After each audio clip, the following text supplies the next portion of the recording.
अब हम आपको दिल्ली के शाहीन बाग से लगभग 200 किलोमीटर दूर आगरा के ताजमहल लेकर चलेंगे और आपको बताएंगे कि क्या ताजमहल भी भगवान शिव के प्राचीन मंदिर को तोड़कर बनाया गया था, और जिसे आप ताजमहल के नाम से आप जानते हैं आज, क्या वो तेजो महल था या तेजो महालय था। इलाहाबाद हाई कोर्ट में एक याचिका दायर की गई है जिसमें अदालत से ताजमहल के मुख्य हिस्से में स्थित उन 22 कमरों को खोलने की मांग की गई है जहां प्राचीन शिवलिंग होने का दावा है। इस याचिका के मुताबिक ये कमरे अंग्रेजों के जमाने से ही बंद हैं और इनमें हिंदू देवी देवताओं की मूर्तियां, प्राचीन शिवलिंग और शिलालेख मौजूद हो सकते हैं, जिनका जिक्र इतिहास की किताबों और दूसरे दस्तावेजों में भी मिलता है। इसी याचिका में यह भी लिखा है कि यमुना किनारे जिस स्थान पर अभी ताजमहल मौजूद है, वहां वर्ष 1212 में राजा परम द्रविदेव ने भगवान शिव का मंदिर बनवाया था, जिसे तेजो महालय या तेजो महल कहा जाता था। हालांकि आर्कियोलॉजिकल सर्वे ऑफ इंडिया के मुताबिक ताजमहल का निर्माण 5वें मुगल बादशाह शाहजहां के शासनकाल में ही हुआ था और यह बात वर्ष 1631 की है, जब शाहजहां की पत्नी मुमताज महल का निधन हुआ था। ऐसा माना जाता है कि अपने अंतिम क्षणों में मुमताज महल ने शाहजहां से यह कहा था कि उन्होंने सपने में एक ऐसा सुंदर महल और बाग देखा है जैसा इस दुनिया में कहीं नहीं है, और वो चाहती हैं कि शाहजहां उनकी याद में एक ऐसे ही महल का निर्माण करवाएं। हालांकि ये बात बहुत कम लोग जानते हैं कि 17 जून 1631 को मुमताज महल के निधन के बाद उनके शरीर को आगरा के ताजमहल में नहीं बल्कि बुरहानपुर में तापी नदी के किनारे एक बाग में दफनाया गया था, और इसीलिए ताजमहल के निर्माण और उसके स्थान को लेकर हमेशा से विवाद रहा है। कुछ इतिहासकार यह भी मानते हैं कि यमुना किनारे जिस जगह ताजमहल का निर्माण करवाया गया वहां एक वैदिक मंदिर हुआ करता था जिसका निर्माण 13वीं शताब्दी में हो गया था। अमेरिका के एक और मशहूर इतिहासकार हैं जिनका नाम है स्टीफन नैप। उन्होंने खुद अपने लेखों में इस बात का जिक्र किया है। हमारे देश में अक्सर बहुत सारे लोग हमारे अपने इतिहासकारों की बात मानते नहीं, लेकिन जब कोई विदेशी इतिहासकार इन बातों को लिखता है तो हमारे यहाँ सब उसकी बात मानने लगते हैं। इसलिए आपको एक अमेरिकी और विदेशी इतिहासकार के बारे में आज हमने बताया। इसके अलावा इस बात के भी साक्ष्य मौजूद हैं कि जिस जगह पर अभी ताजमहल है वहां पर राजा मानसिंह का एक महल हुआ करता था, जिसे शाहजहां ने राजा मानसिंह के पोते राजा जयसिंह से खरीद लिया था, और इस बात का जिक्र बादशाह नामा नामक पुस्तक में किया गया है। बादशाह नामा वही पुस्तक है जो खुद मुगलों के एक दरबारी इतिहासकार अब्दुल हमीद लाहौरी ने लिखी थी। यानी ये बात तो स्पष्ट है कि जिस जगह पर अभी ताजमहल है वहां पहले भी कोई ना कोई महल हुआ करता था। हालांकि इस बात के साक्ष्य नहीं मिलते कि शाहजहां ने इस इमारत को पूरी तरह से नष्ट किया था या नहीं। एक और बात, ताजमहल के मुख्य हिस्से में जो 22 कमरे मौजूद हैं, उनके आकार और बनावट को लेकर कहा जाता है कि ये कमरे पुरानी इमारत का ही हिस्सा हो सकते हैं।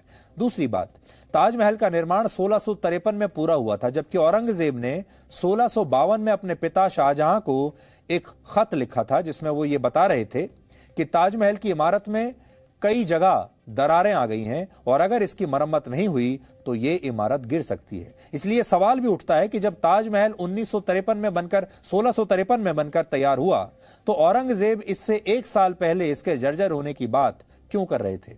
इससे इस बात की संभावना बढ़ जाती है कि ताजमहल किसी पुरानी इमारत पर ही शायद बनाया गया हो। इसे लेकर आधिकारिक रूप से कोई जानकारी नहीं मौजूद है, और इन कमरों पर कब ताला लगाया गया था, आखिर इन्हें कब खोल दिया गया।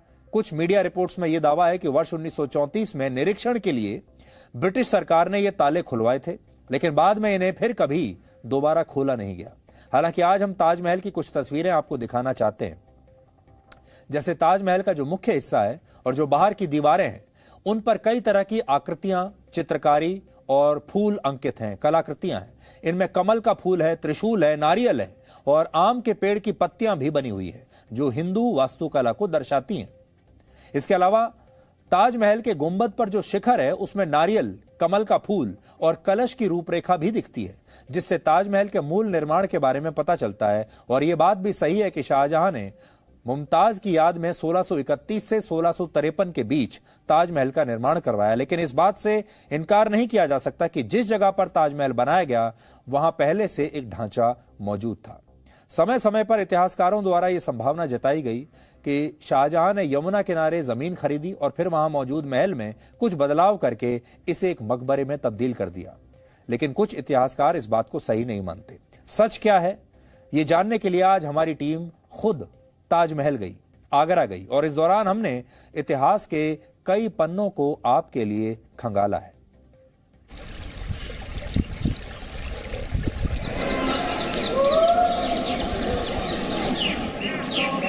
ताजमहल या तेजो महालय, मकबरा या मंदिर, ये विवाद एक बार फिर से जोर पकड़ रहा है और इस बार कोर्ट में पिटीशन लगी है ये तय करने के लिए कि ताजमहल के वो रहस्य, वो कमरे जो बंद हैं, जिन पर ताले लगे हैं, उन्हें खोल दिया जाए और ये जांच की जाए कि कहीं वहाँ पर देवी देवताओं का वास तो नहीं है। ये भी माना जाता है कि राजा मानसिंह से शाहजहां ने ताजमहल, जिसे आज कहा जाता है, इस इमारत को जब हथियाया था तब ये इमारत दरअसल एक मंदिर था और इसके नीचे शिवालय मौजूद है, भगवान शिव का मंदिर मौजूद है। हम सुन रहे हैं कि अंदर 20 कमरे हैं जो बंद रखे गए हैं, जिनमें न जाने हिंदू देवी देवता है। आजकल अखबारों में पढ़ रहे हैं। नहीं, ऐसा कुछ नहीं है। ये पूरा इस्लामिक आर्किटेक्चर है और it is mix with Indo Islamic architecture है। आप ये देखिए ताजमहल है, मगर जितनी मुंह उतनी बातें, मगर तो जो कमरे हैं उनकी क्या कहानी? वो तो सिर्फ एक उसको बैलेंस करने के लिए बनाए गए हैं। 16 हॉल्स हैं जिसको कि बैलेंस करा जाए, जैसे हवा आती रहे, इसमें आर पार जाती रहे। वो कोई रेसिडेंशियल पर्पज से यूज नहीं किए गए। और उन्हें बंद क्यों रखा गया है? वो सिर्फ एक सपोर्ट देने के लिए ताज को उसमें हॉल्स बनाए गए हैं जिससे इसकी नींव मजबूत रहे। अभी जो हालिया सवाल है वो ये है कि ताजमहल में कोई ऐसे 20 कमरे हैं जिन्हें बंद करके रखा गया है, उनकी सच्चाई क्या है? देखिए 20 कमरे हैं, बंद करके नहीं रखा हुआ है। उसे government archaeological survey of India इस्तेमाल कर रही है।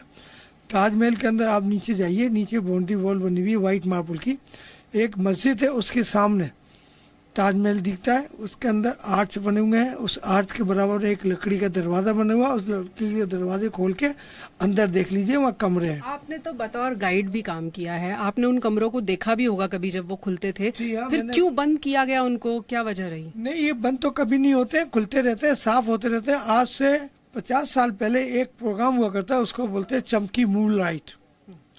मून लाइट पीरियड टाइम में भी वो खोले जाते थे और वहाँ पे इस्तेमाल किया जाता था। उसमें सीढ़ियाँ बल्लियाँ लगा के उसमें जीना बनाया जाता था। बेबुनियादी बातें लोग ज़्यादा कर रहे हैं। इन लोगों को पास और कुछ नहीं है, उनके पास सिर्फ यही है कि चैन अमन जो है हमारे आगरे में है, उसको अमन चैन को खलल डालना चाहते हैं। तो ये एक ताजमहल है और अब इससे जुड़े ऐसे बहुत सारे सवाल हैं जिनके कुछ जवाब हमने आपको यहाँ पर बताए, लेकिन जो अदालत गए हैं वो लोग ये कहते हैं कि साक्ष्यों के साथ जवाब मिल जाए तो तसल्ली हो जाए। और अब इस वक्त इलाहाबाद की अदालत में इसी बात की लड़ाई चल रही है कि ताजमहल या तेजो महालय, मंदिर या मकबरा, इन सवालों के जवाब अब आर्कियोलॉजिकल सर्वे ऑफ इंडिया को देने हैं। हम लखनऊ हाईकोर्ट गए हैं, हमने मांग की है कि यहाँ पे जो 22 कमरे हैं उनमें से 20 कमरे हमेशा से बंद रहे हैं, कभी ये कमरे खुले नहीं। हमने आरटीआई लगाई, ये जानने की कोशिश करी कि कमरे क्यों बंद हैं। एसआई की तरफ से जवाब आया कि ये सुरक्षा की दृष्टि से बंद है।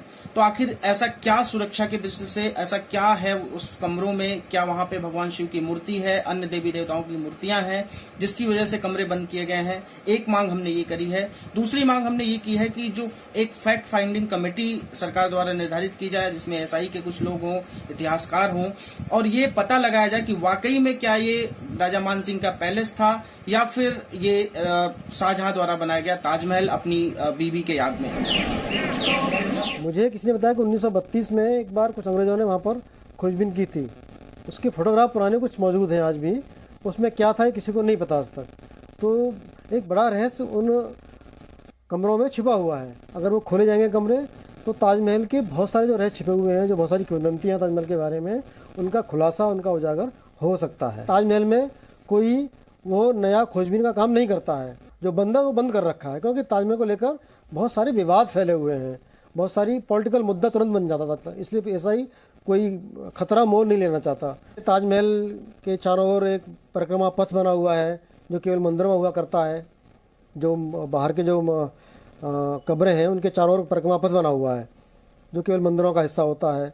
भूगर्भ में कब्रें हैं जिनको हम असली कब्र कहते हैं, वो केवल एक मंदिरों में हुआ करता है, वो कब्रें हैं। उन कब्रों में हम जाएं ताजमहल के अंदर तो कब्रों के जो दीवार हैं दोनों ओर दीवारों को पत्थर और ईंटें लगाकर ठूस ठूस कर बंद किया, मतलब कुछ छुपाया गया है। वहाँ से मुझे क्या लगता है, वहाँ से अंदर जाने के रास्ते हैं जिनको जानबूझकर बंद किया गया, जो 22 कमरों की ओर जाते हैं, जिनको खोलने की बात चल रही है इस समय।